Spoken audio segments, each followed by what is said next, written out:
Hello everyone, and welcome to the LSE. I'm Denisa Kostovicova. I'm a senior lecturer in the government department. It is my great pleasure to introduce our tonight's speaker, Richard Caplan, Professor of International Relations and Official Fellow of Linacre College, Oxford. And we are really delighted that Professor Caplan could come to kick off actually two series of events of two research hubs here at the LSE. One is a conflict research group. This is a newly established multidisciplinary group that gathers scholars here at the LSE who are interested in conflict and post-conflict issues.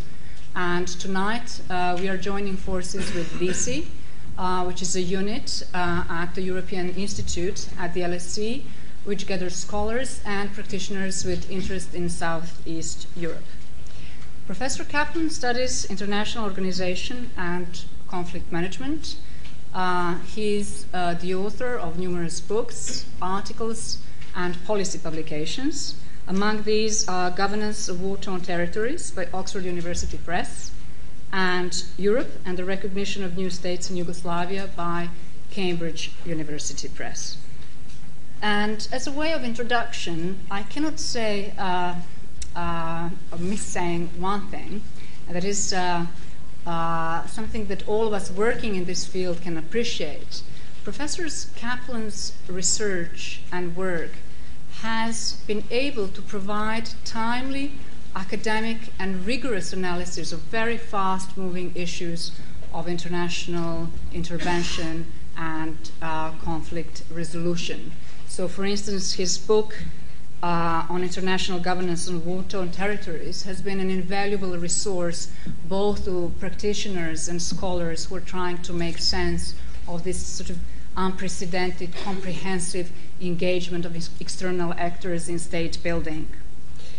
So tonight, I think he continues in that vein, and he addresses a very topical issue, and that is the issue of exit. So not only is the question of how you enter and what you do in these areas, but actually it really matters what happens when you exit. So the title of his talk is Exit Strategies and Lessons Learned from the Balkans to Afghanistan. And this lecture tonight draws on the international research project that he is directing, which is entitled Exit Strategies and Peace Consolidation.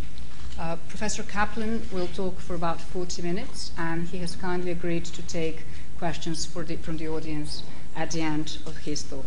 And again, thank you very much for accepting the invitation.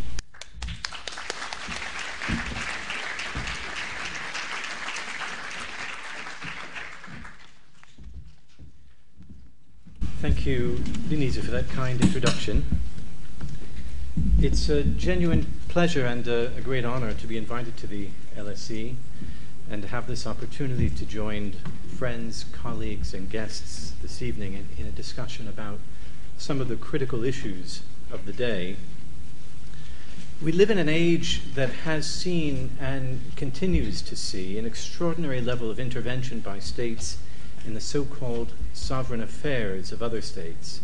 I say so-called because this is also a period that has witnessed a remarkable evolution in the meaning of sovereignty, from sovereignty as a form of protection against interference, which it remains, to sovereignty as a set of enforceable obligations, and the emphasis here is on enforceable, which it has also always been, but never to quite the same degree as it is today.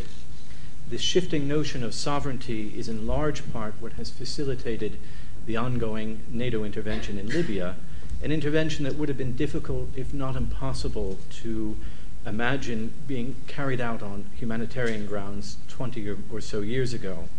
Indeed, humanitarian crises, actual or imminent, have been invoked as threats to international peace and security, and thus grounds for coercive actions under Chapter 7 of the UN Charter in the cases of Afghanistan, Bosnia and Herzegovina, East Timor, Haiti, Iraq, Rwanda, Somalia, Sudan, and the Federal Republic of Yugoslavia, to mention just a few of the cases.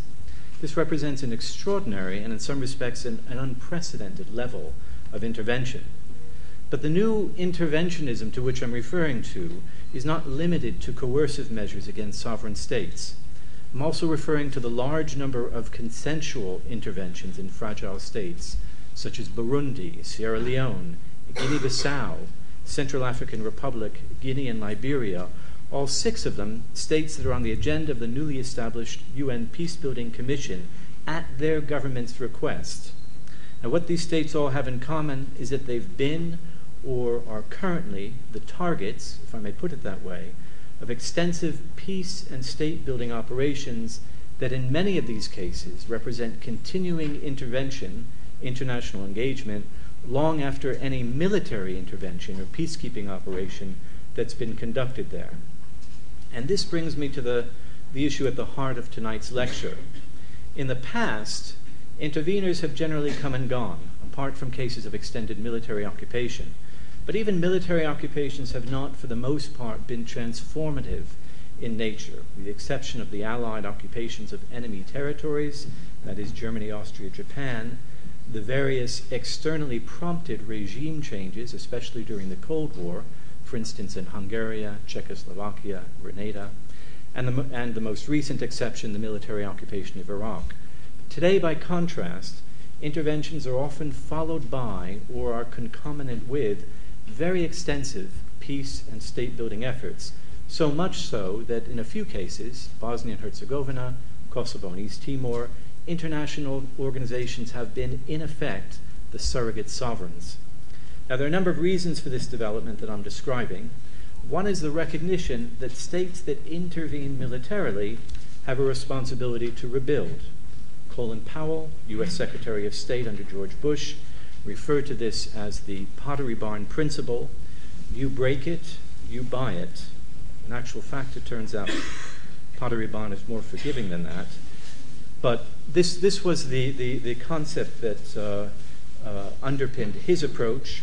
Similarly, the International Commission on Intervention and State Sovereignty, ISIS, expressed a similar view in its 2001 report to the UN Secretary General when it wrote, "If military action is taken because of a breakdown or abdication of a state's own capacity and authority in discharging its responsibility to protect, there should be a genuine commitment to helping to build a durable peace and promoting good governance and sustainable development." In other words, the Commission stated, the responsibility to protect implies the responsibility not just to prevent and react, but to follow through and rebuild. So there's a normative basis for these extensive peace and state-building efforts. That is, we owe it to the people in whose state or territory we've intervened. Another related reason is a more pragmatic one, a recognition that fragile and or post-conflict states often require extensive assistance to ensure against the occurrence or recurrence of fighting. In other words, there's a recognition that the establishment of a stable peace after violent conflict requires, or at least may benefit from, continued and substantial international involvement. This combined reasoning, normative and pragmatic, was evident in Tony Blair's famous Chicago speech during the NATO campaign against Yugoslavia, when in April 1999 he declared, "In the past we talked too much of exit strategies, but having made a commitment, we cannot simply walk away once the fight is over." But I'd argue, in fact, that we haven't talked enough, or at least not thought enough, about exit strategies. And it's become all the more imperative because the emphasis in both practice and theory has been on getting in and fixing failed states, to quote a well-known book on the subject, but not enough on getting out. I need to clarify that last point because in one sense there's plenty of talk about getting out.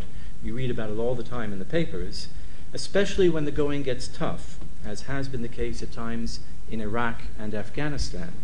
But talk about exit strategies at these moments is often fundamentally about cutting one's losses. My point is that policy in this area generally has been more ad hoc than it has been carefully thought out. And in some ways it's not surprising, given that there's little explicit discussion of exit strategies in official publications expounding military doctrine. U.S. military doctrine focuses instead on what it calls termination criteria, that is, and now I'm quoting, the specified standards that must be met before a joint operation can be concluded, and on end states, the required conditions that, when achieved, attain the strategic and political objectives. The United Nations has not developed doctrine on or guidance with respect to exit strategy either. Thus, while all state-building operations are conceived with the termination of the operation in mind, that's to say, no state-building operation is intended to endure indefinitely, even if a number of operations in actual practice have been of long duration. In many, if not most cases, in actual practice, the operations have been conducted without well-considered exit strategies.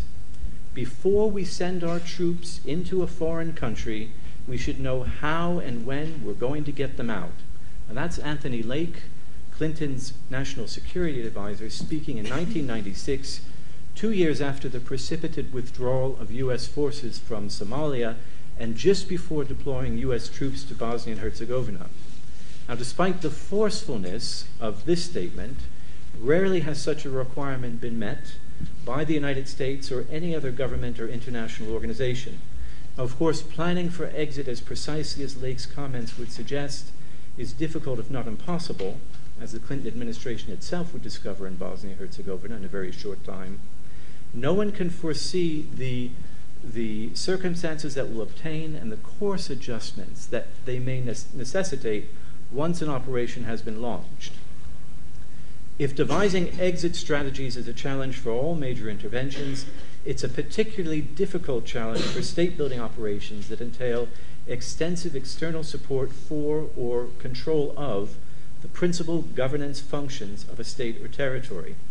Given the scope of the authority that external parties engaged in state-building may exercise and the anarchical conditions that often prevail in the states or territories under their control, the choices available to international agents regarding exit are frequently suboptimal. On the one hand, the withdrawal of international actors may appear to be premature, risking to leave behind weak local institutions and unresolved conflicts.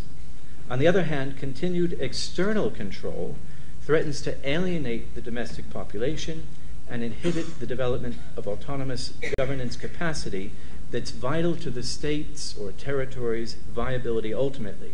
For U.S. forces in post-Saddam Iraq, seeking to balance the need for stability against growing impatience and active resistance on the part of significant sectors of the population, the transfer of power proved to be one of the most contentious issues. But difficult though planning for successful exit may be, this is not to say that more informed planning for exit is impossible. Now, it's useful to begin with a clarification of the term exit, self-evident though the meaning may seem to be. An exit is not a single moment or event.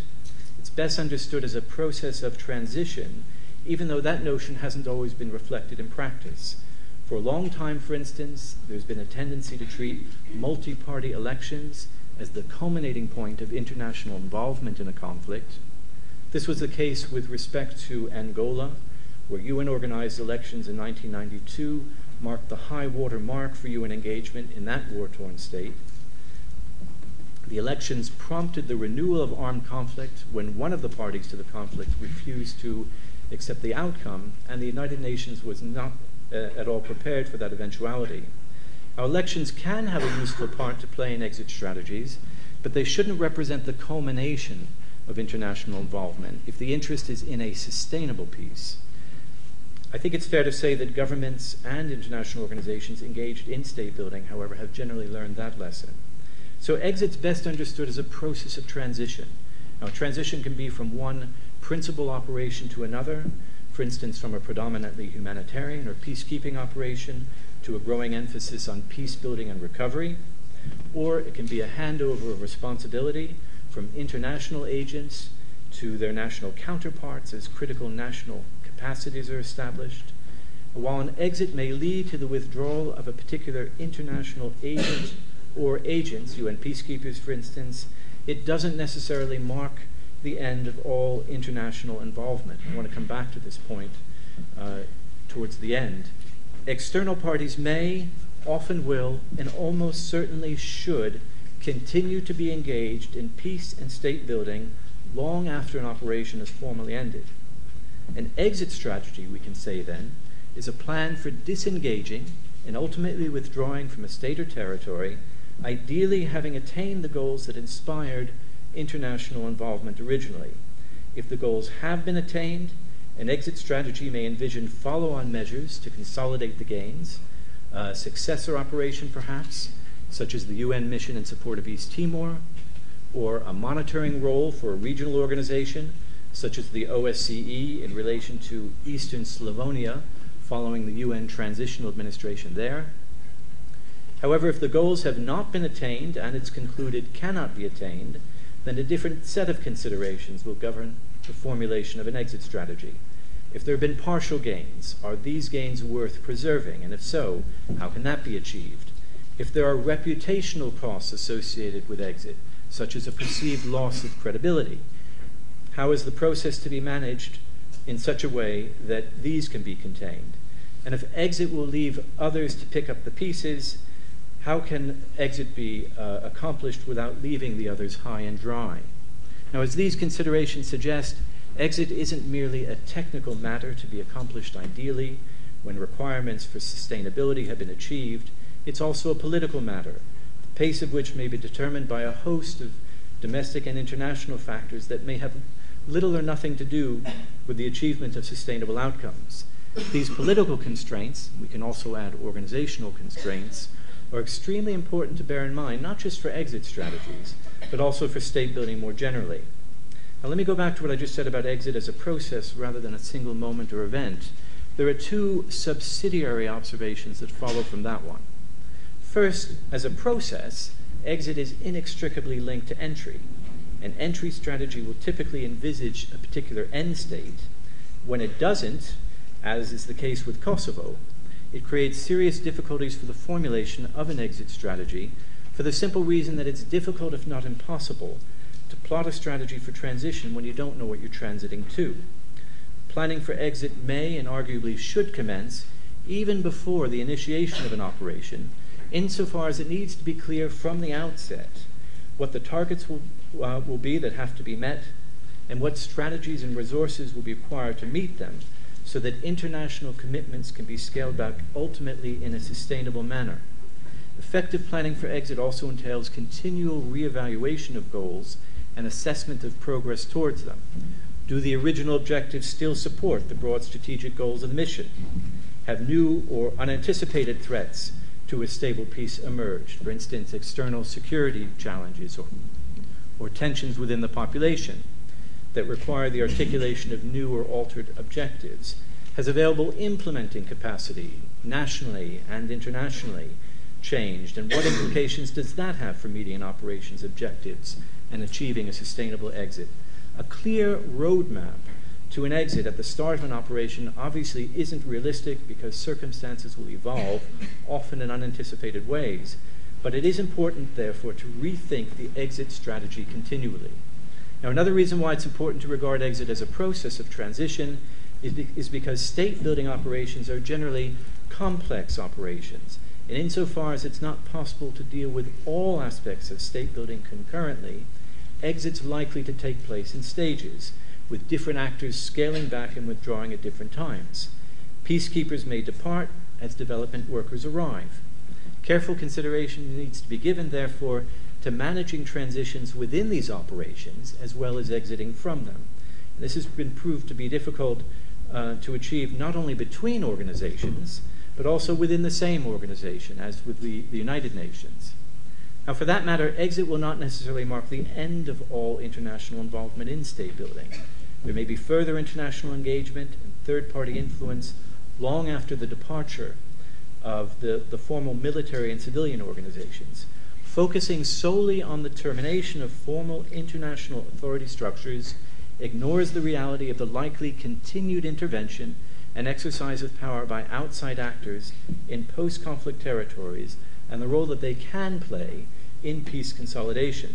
So through its accession process, for instance, the European Union has exerted a significant ongoing influence on the pace and character of post-conflict state building in the Western Balkans, notably Croatia, Bosnia-Herzegovina, Macedonia, and Kosovo.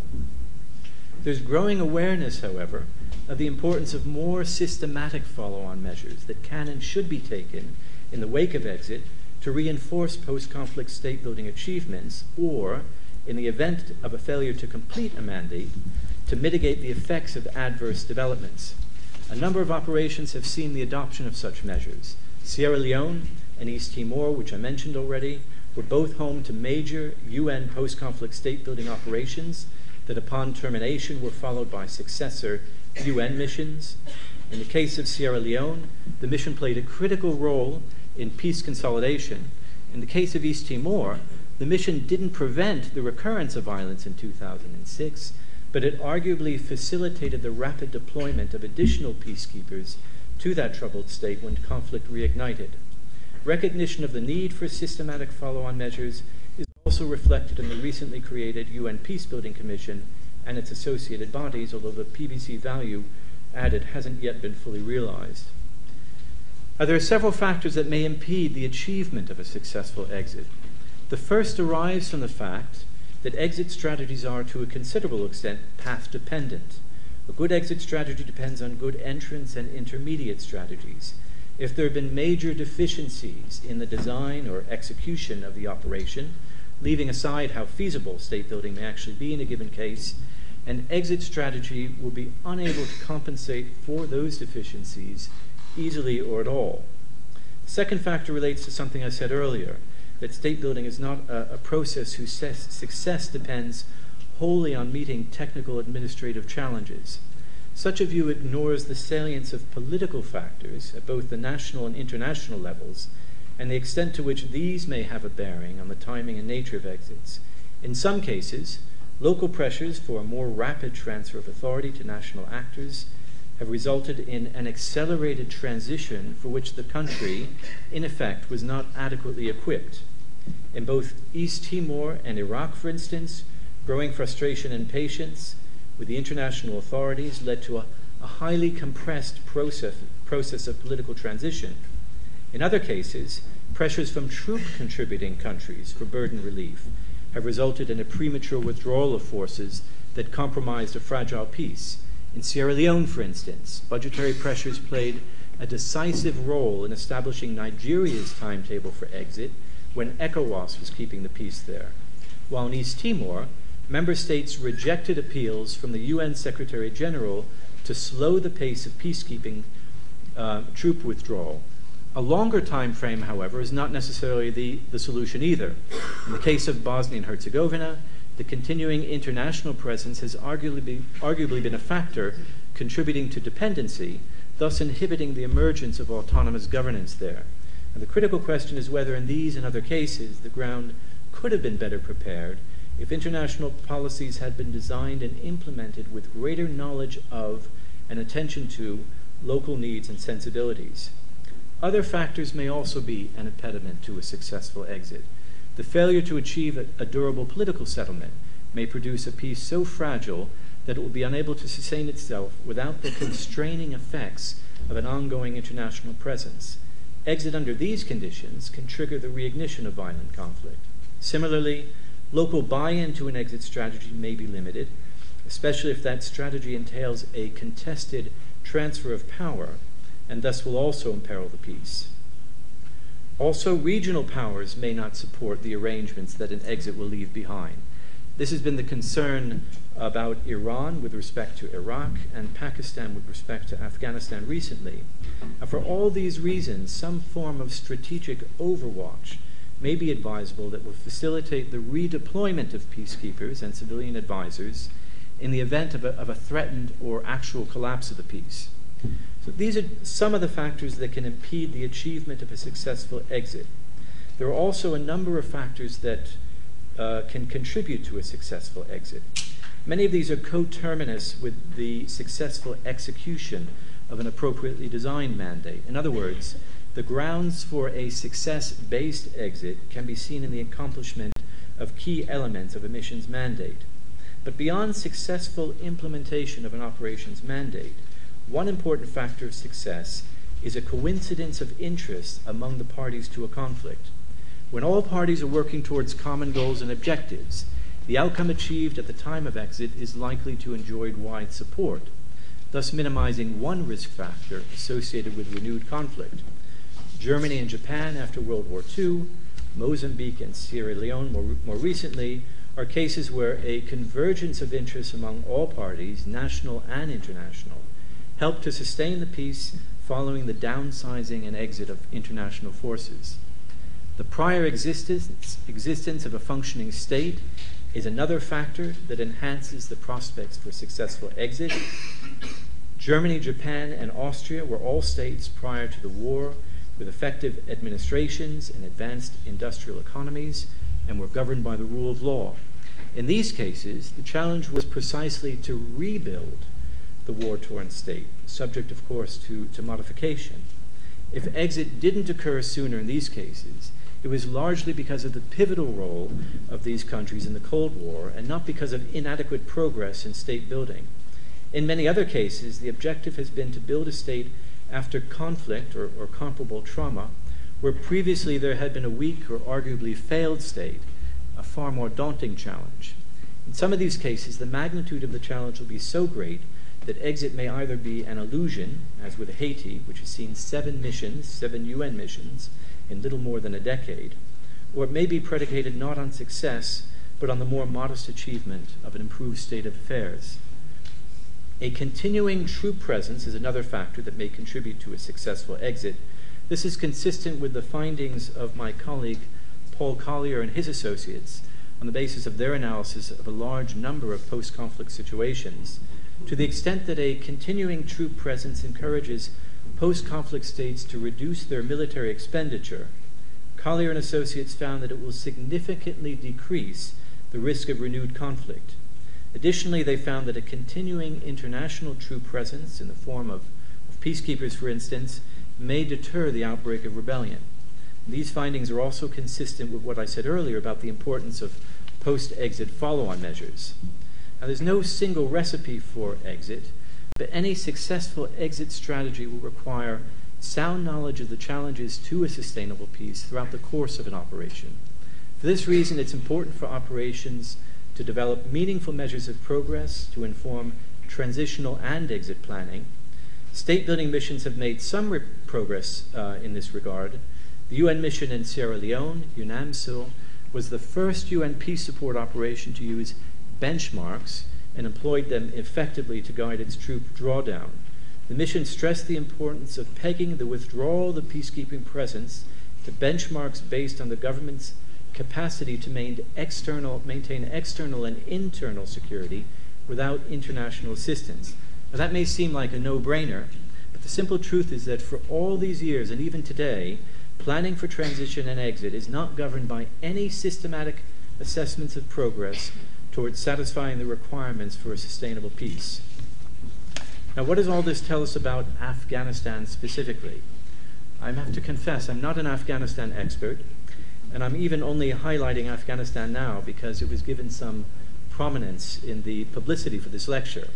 But in closing, I'll venture a few brief observations that are relevant to Afghanistan specifically. The U.S. and its coalition partners are engaged in a drawdown of troops.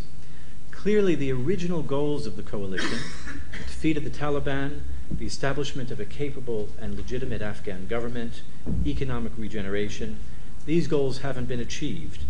As a result, even assuming that the Afghan security forces, the army and police in particular, can maintain security in key areas, not all areas, key areas of the country, and that's a big assumption, but even assuming this, there will still be the need for an international military presence for at least 5 more years.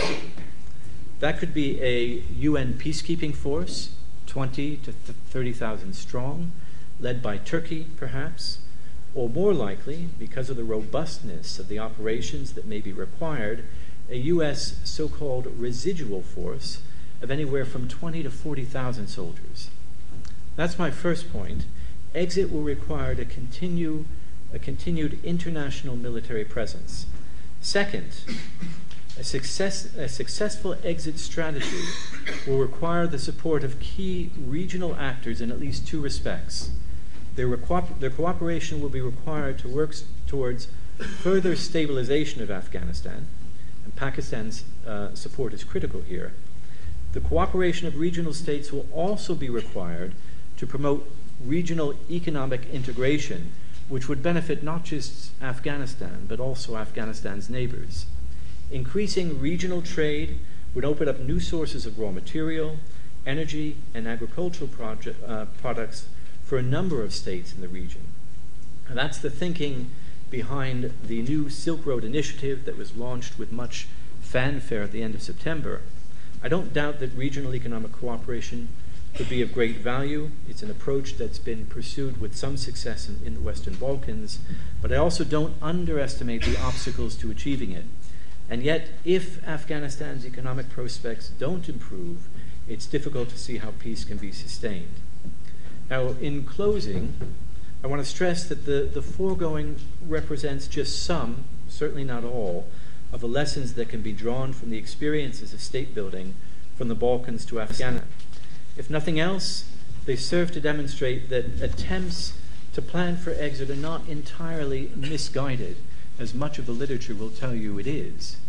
To a large degree, of course, state building is an art, it's not a science, but that doesn't mean that exits have to be entirely hostage to fortune. A lot's been written about about the uncertainty and ambiguity that plague planning in wartime, what the Prussian military analyst Karl von Clausewitz referred to as the fog of war.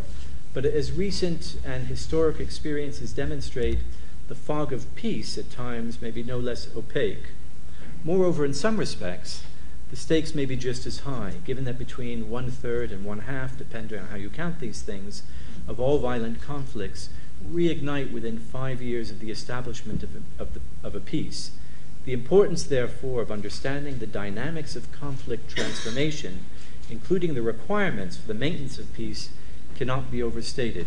If you agree, I hope you will, I'll invite you to look at my book on the subject based on this project when it appears next year by Oxford University Press. Thank you very much for your attention.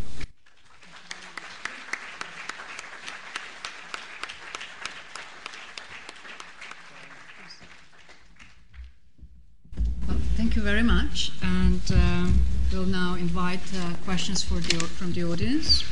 We'll have rowing mics, and I'll kindly ask you to introduce yourself first and then ask a question. Let's do a gentleman here. Thanks very much. Yes. Thank you very much. I'm a governor of a local school, a member of the public. Thank you very much, Professor, for really comprehensive discussion of exit strategies.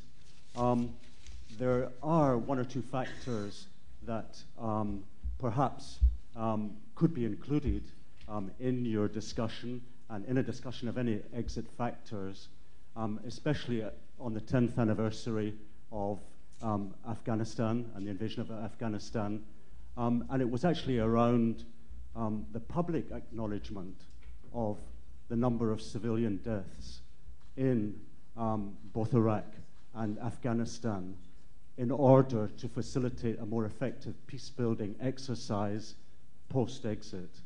And it is unfortunate that at the moment we don't have any accurate figures of the extent of civilian deaths in Afghanistan, and wouldn't a public acknowledgement by the coalition and its allies of these figures and knowledge, wouldn't that be a positive input to a prospective peace-building exercise? It was left out of your talk, but I think it's quite an important factor. That's it. Thank you for that.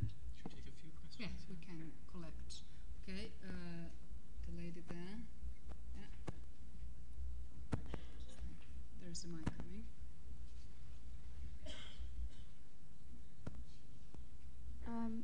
Thank you for your talk. I'm a student at SARAS. I'm doing African politics.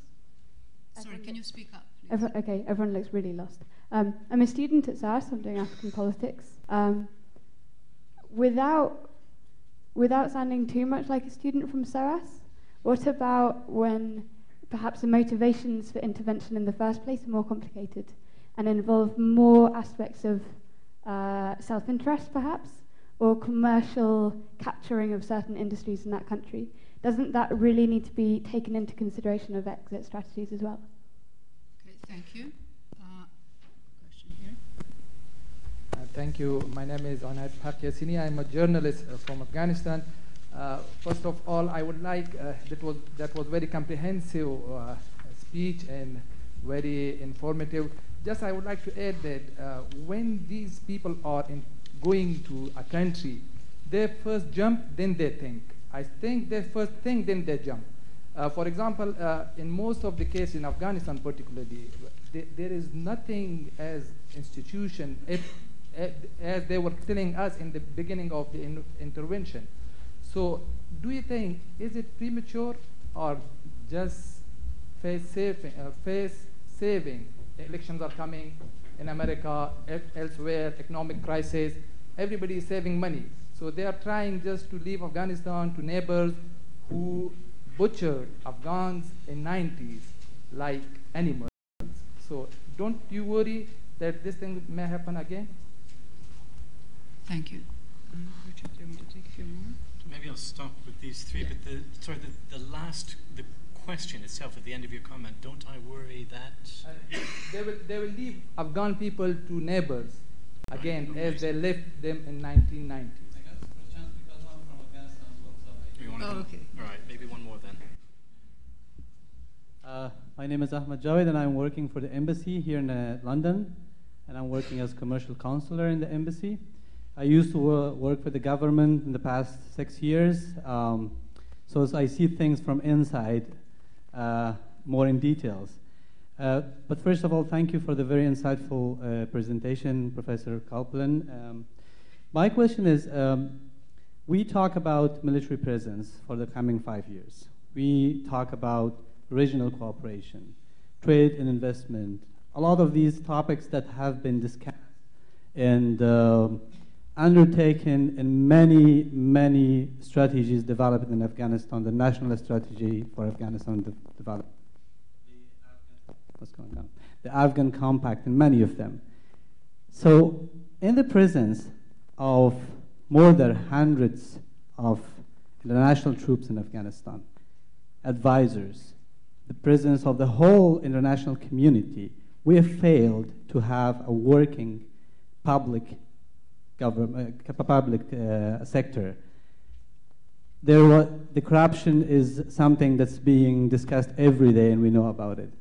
The military, low capacity, non-functioning institutions in Afghanistan, they have, in the presence of the international community, we have failed to have all these things in place. What kind of guarantee can these kind of researches or views give to the Afghan citizens that after 5 years, with the presence of 20,000 or whatever number we're talking about of military, US or NATO military forces in Afghanistan, we will have a functioning government and we'll get regional cooperation, we'll get everything in place in 5 years. What kind of guarantee is in place? Thank you. Okay, why don't we, if you don't mind, I'll stop and work backwards. The last two questions together. The simple answer to your question, what kind of guarantees? None. There are no guarantees that that anything will be achieved, or for that matter, even that commitments will be honored necessarily.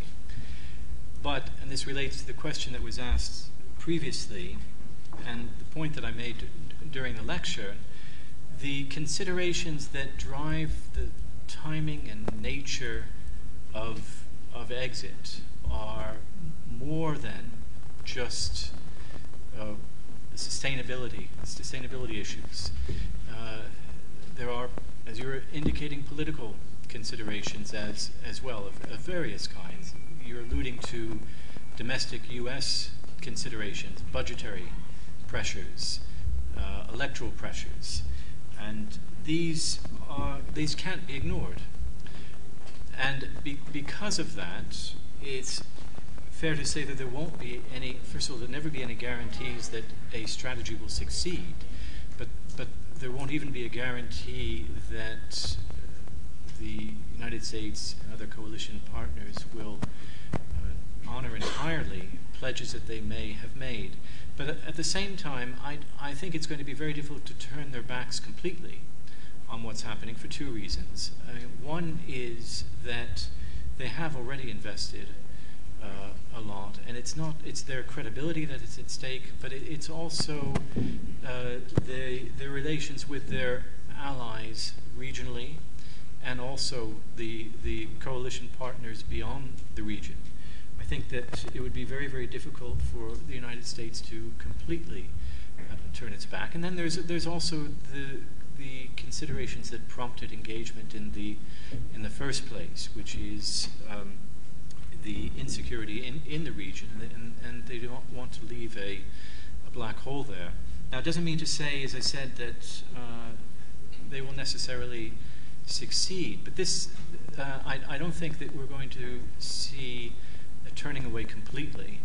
I think we're going to see a very significant scaling down and a recalibration of engagement, national and international, intergovernmental. As far as the motivations for engagement are concerned, they're often mixed. It's hard to think of any single intervention that is unmixed, and that's a fact of life. I think we have to accept that, and we have to, on a case-by-case basis, if we're talking about judging these interventions, we have to assess whether the mix is an acceptable one.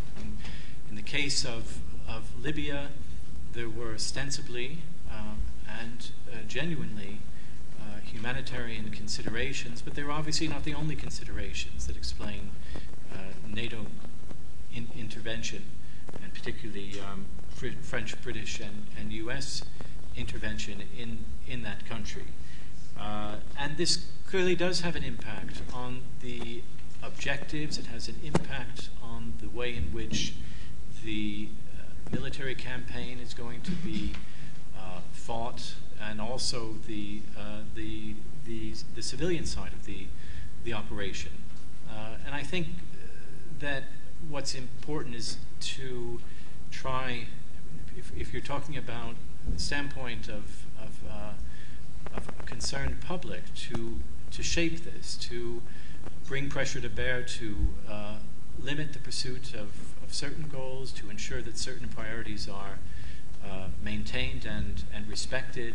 And I think that has succeeded to a very great extent in the case of Libya. Other powers, the Security Council, for instance, helped to rein in some respects, Britain and the United Kingdom, China and Russia in particular, ensuring that there wasn't too liberal an interpretation of the relevant Security Council resolutions. But yes, it's inevitable that they're going to color the nature of the engagement.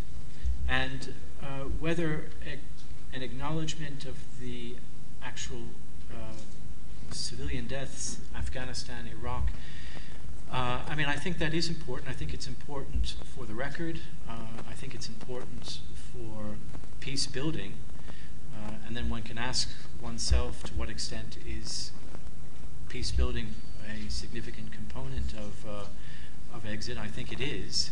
So, and as I said, one could enumerate many other activities, if you will, that would contribute to peace building. But I think that this is important not just at exit. I think this is important at every stage of the game, that there should be an open recognition of the effects that an intervention is having on civilians, on the population generally, and in the neighborhood. So I wouldn't associate it only with exit. Okay, we'll have the next round down here. Question?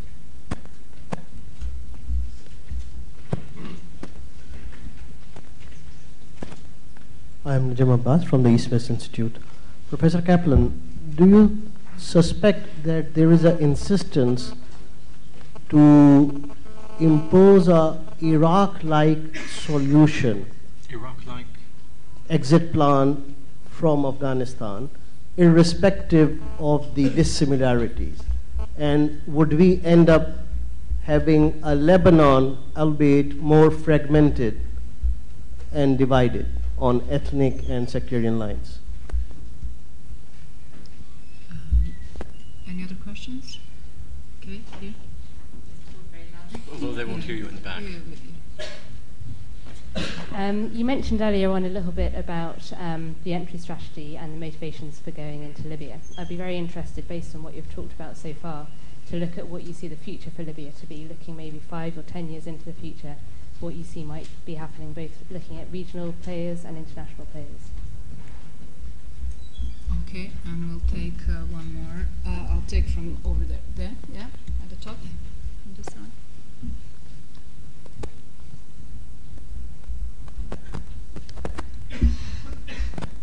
Professor Caplan, thank you very much for your presentation. I'm Jakush Kabashi. I come from Macedonia. We in the Balkans have seen many international interventions in the past 10 to 15 years. But my question is somehow different. Seeing the experience of Somalia, 10, 15 years after the first intervention, we still have a failed state there. And when we compare that to the intervention in Iraq and Afghanistan, what is better?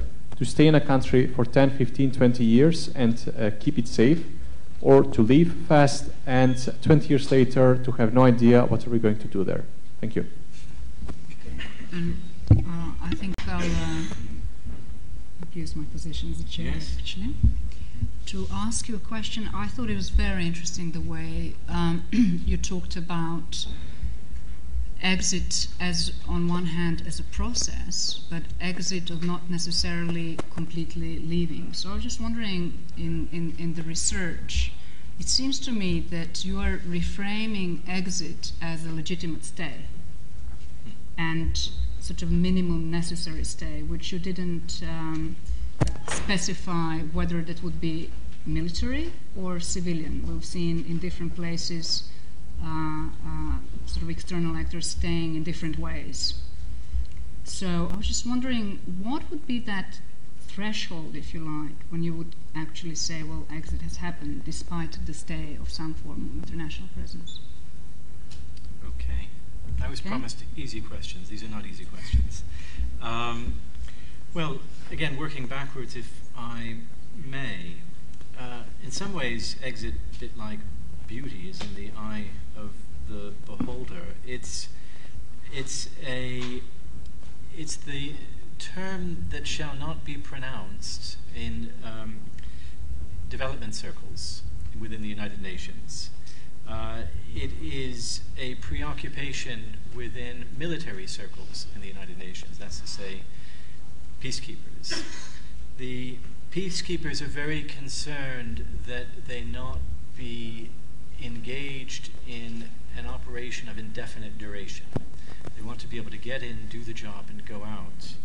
And the concern within the development community, in the UN, but not exclusively in the UN, is that any talk of exit, particularly for a fragile or a post-conflict state, sends the wrong signal, which is a signal of non-continuing commitment. So, what is an exit? I mean, my point is that even after exit, you're going to find, in all likelihood, some residue, quite significant residue, may even be, of international engagement, and that's how it should be. I mean, I think that ideally, the decisions about when and at what level and what kind of engagement should be made to the best extent possible on sustainability grounds. Can a peace endure? But the problem is that question is one which eludes very easy answer. And the UN are actually wrestling with this question right now. How do we know a stable peace when we see it? Obviously, one way to test the sustainability is to leave and to see if the state collapses. But that's a little bit like suggesting that we test the soundness of a bridge by running 100 cars over it and seeing if the bridge stays in place. I don't think any engineer or public would accept that as a road test, as an engineering test. So this is a very difficult challenge, and I'm straying a little bit, but I think that it's relevant because the Peacebuilding Commission, in effect, is the last agency holding the ball now after peacekeeping. Well, I mean, the development agencies are as well. They're wondering, they know how to get countries onto their agenda.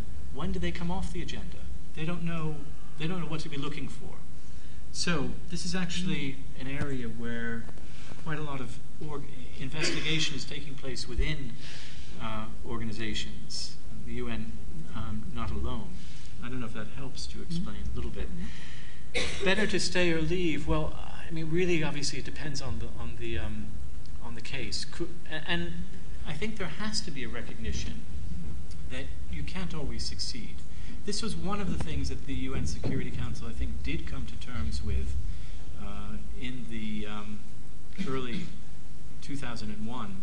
There was a quite extraordinary debate, a day-long debate that took place on the Security Council about exit, a very open debate, the likes of which really has never been seen before. And it was in light of the difficulties that the United Nations had with some of its missions, and not knowing how to cope with partial success or failure.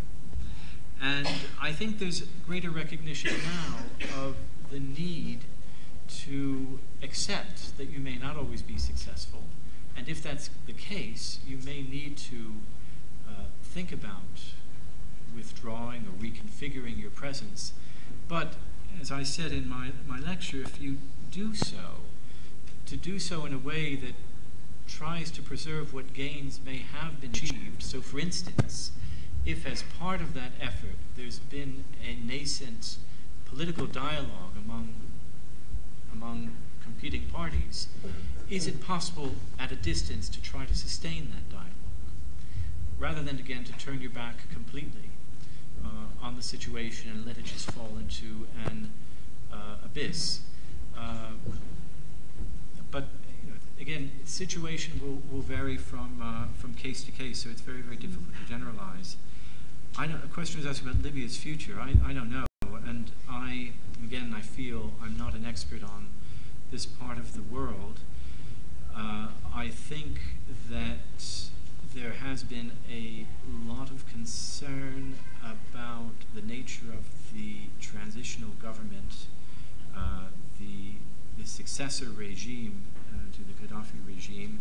When you attach so much importance or base your intervention on humanitarian and human rights considerations, then it becomes very important you cannot ensure, but to take measures to facilitate or encourage the emergence of a successor regime that is going to be much more respectful of human rights and humanitarian law. And this is actually one of the concerns that there has been about Iraq. How different are things actually in Iraq fundamentally? Maybe not so much with regard to human rights, but in terms of the political regime. Is it any less corrupt in important respects than the regime that it replaced? It is a lot less tyrannical. There's no question about that. But after so much blood and treasure having been expended, this is something that's going to be a major preoccupation for the governments that have been involved and for the critics who have been on the sidelines. But I don't know. I mean, I think there'll be a lot of support for Libya, and I think it'll be actually easier to mobilize support for Libya than it had been, for instance, to mobilize support for Iraq after the invasion because of the divisiveness of that invasion. There are, of course, significant divisions in the international community around Libya, but I think that there's much greater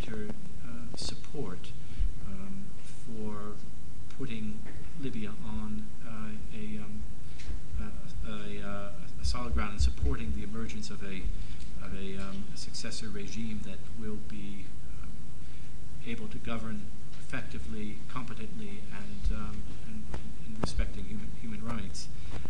Iraq exit plan from Afghanistan. Iraq, I'm not quite sure what you had in mind when you what aspects of much of the decision was by General Petraeus that if we succeeded in Iraq, the same strategy would deliver success before the 2012 elections. So much hinges on an Iraq template, provided that there can be 180,000 soldiers and 120,000 police force that could take over the burden of securing domestic and foreign borders. Okay. Do you see the likelihood of that happening? Whether they will succeed, you mean? Do you see such template working? Well, I don't. I mean, this is where opinion is divided. The jury's out. I mean, there's a piece in the current issue of Foreign Affairs which is very optimistic about the prospects for the development of capable national security forces, army and police, in Afghanistan. There are many people who challenge that view, particularly with regard to the police, which are thought to be corrupt to a degree that the army perhaps is not. I mean, that is the template. That's always been the case. The, if you will, the nationalization of the international intervention and the transfer of authority and competences to the national counterparts. That is the plan. I don't know whether they'll. I mean, again, you read this piece, you get the impression that they've been successful in key areas in the country, and that's all that really matters. They may not be able to succeed across the country, but as long as they're able to maintain that level of security in key areas, and a lot can be achieved from that. I don't know. I really am not expert enough to be able to say. But one thing you said I found also quite interesting, the declaration of success, because this is another thing one has to be very careful about. It's not uncommon. I talked about measuring progress towards the consolidation of peace or towards the achievement of stated goals. It's not at all uncommon to see declarations of success when there's no evidence for it. Now, part of the problem is that it's the organizations that are conducting these operations that often are sitting in judgment of themselves and making these declarations. And I include the United Nations in this, by the way. I mean, we don't have really auditing bodies. Occasionally we do. We have scrutiny committees, or we have special investigative bodies that look into particular aspects that are impartial and independent, but it's often not the case. And there is a temptation to politicize analysis. Because we have to be out by 2012, we have to ensure that we have measurable success by 2012, so we will do everything to give the impression of success. So you get a kind of Potemkin-like success, if you will, and that's a temptation that all organizations, I'm afraid, succumb to, because they're going to be judged by the electorate. They're going to be judged by member states making donations, if they are, for instance, the United Nations. So there's a lot at stake with acknowledging failure, which puts them off from doing it very often. Okay, and I think we have time for one round of questions. First one here.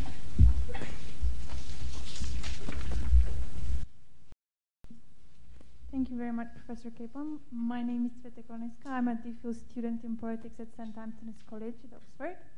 I find very interesting the idea that you're defining exit as a process.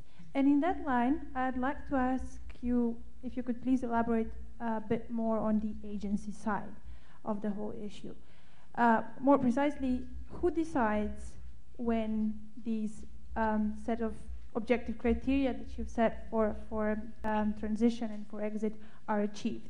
Is it the international organizations? Is it who are implementing the missions? Is it the governments who fund it? And what is the role of the government or the state which is hosting those missions? And what does that say about sovereignty eventually? Because if the implicit goal of the mission is state building. When has a state building been successful enough so that the government can decide itself that the exit has been reached? Or is it up to external actors to decide to confer sovereignty at the end of their mission? Thank you.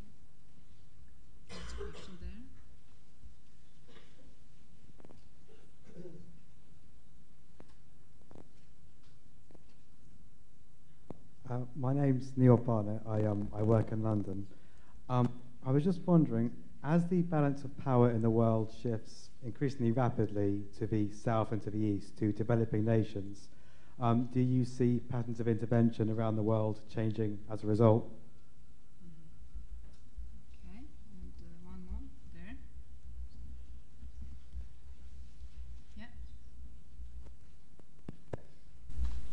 I was interested in your comment that resolution's often assisted by a convergence of interests by external states, and I was going to draw you out on that because, excuse me, I often find it's an interesting question about which other states might benefit from the conflict and why the conflict's ongoing. So I thought I'd try and draw you out about strategies for getting third external states on board with resolving a conflict.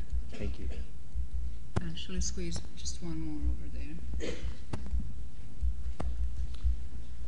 My question is about the existence of any exit strategy in Afghanistan. Should we call it the policy strategy of entrance or exit? What's going on in Afghanistan right now? Looking the scale of the building of bases, American bases in Afghanistan, should we call it the exit strategy or the entrance strategy? Thanks. Okay. All right. Again, very nice set of questions. Is it, well, what's going on? I don't know in that regard.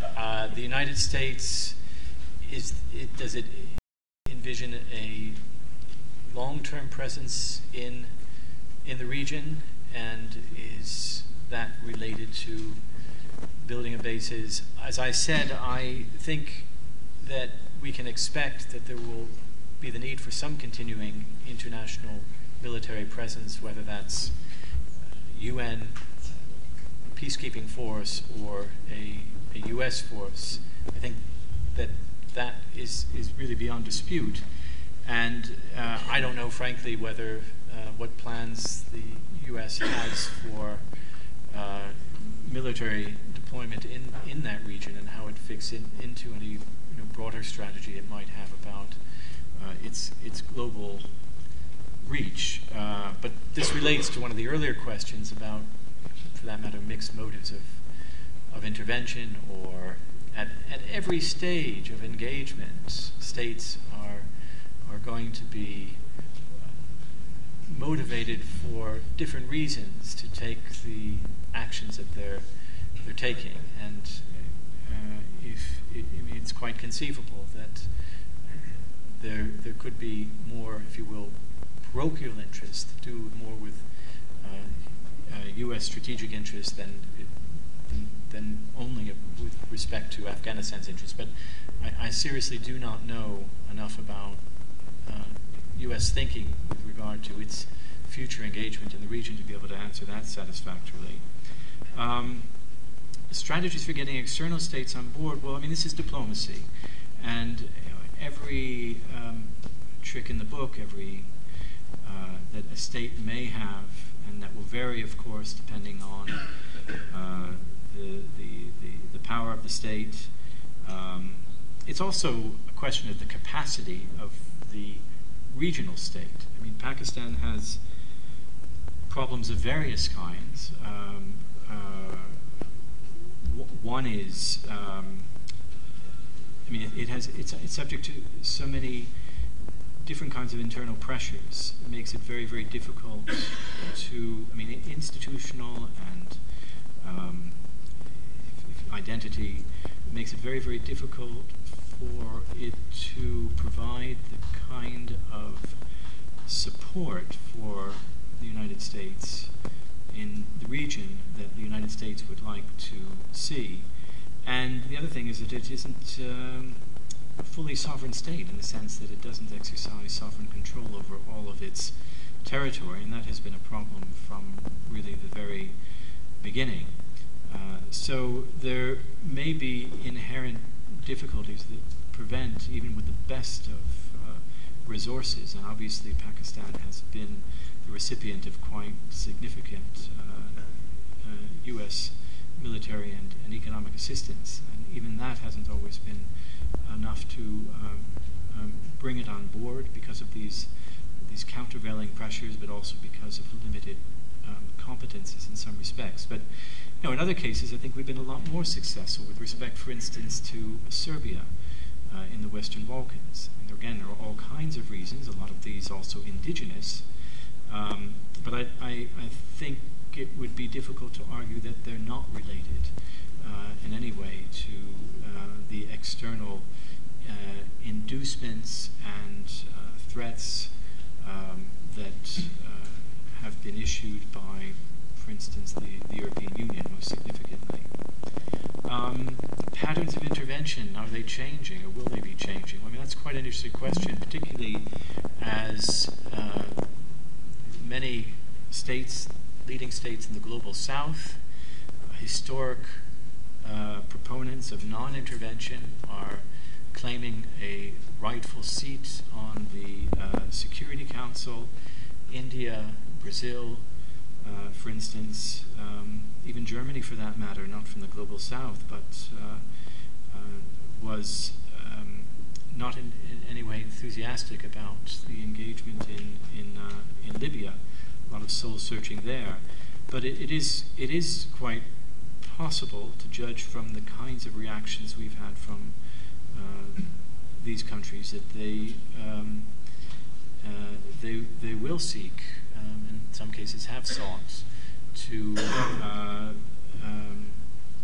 ensure that the United States in particular, but leading powers more generally, are more restrained, if you will, in interventions. I mean, they've always been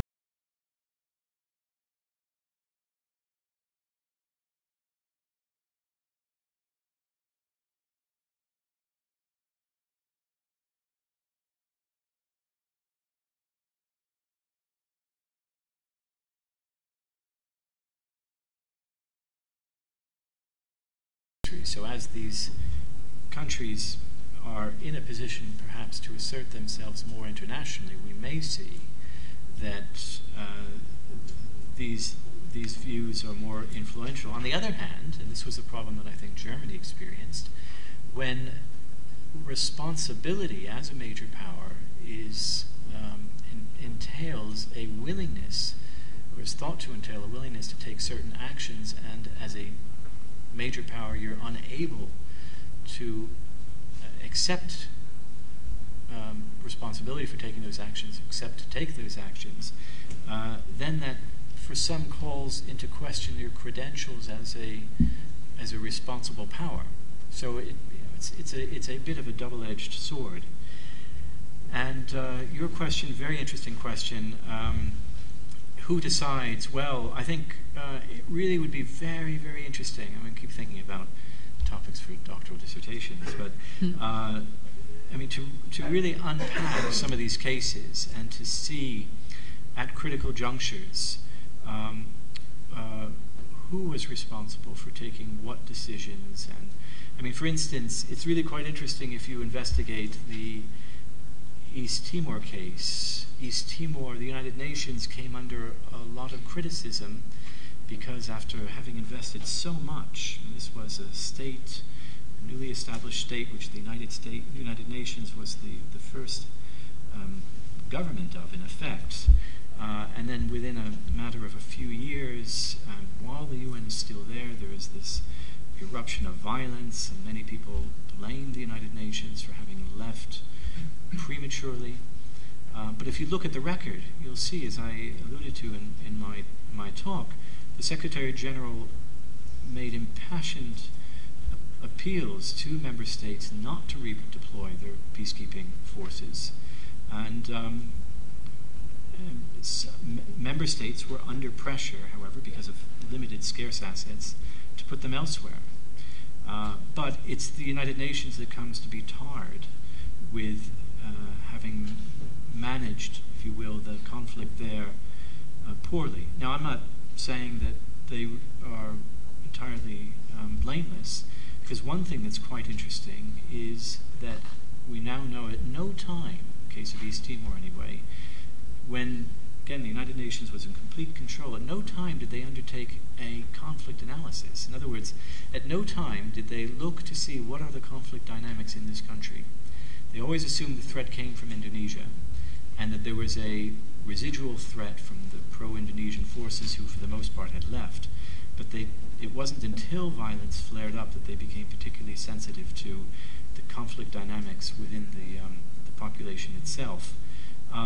But the question of the role of the host country is a very interesting one, and it's one which, again, worthy, I think, of examination. It's one with which the Peacebuilding Commission itself has to deal, because the assessments for progress within the context of these strategic frameworks for peacebuilding, the assessments are joint assessments, but they're not just joint assessments between the United Nations and the host government.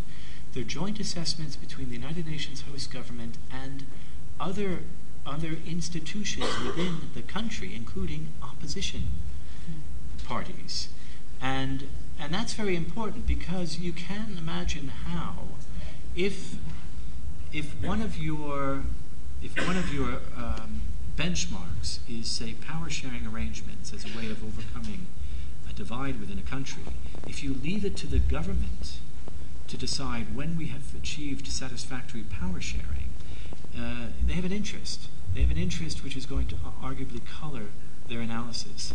But if you then bring in the, say, opposition to the mix, it creates a counterbalance. And in the case of Burundi, at least, it has been a very, very interesting dynamic. But what I'm looking to see is when the opposition is going to be between the country itself and, say, the United Nations, and when the United Nations is going to find itself in the awkward position of not being able to accept that what the host country is saying about its capacity or about the progress that it has made. And as I'm sure you know, it's very, very difficult to criticize member states.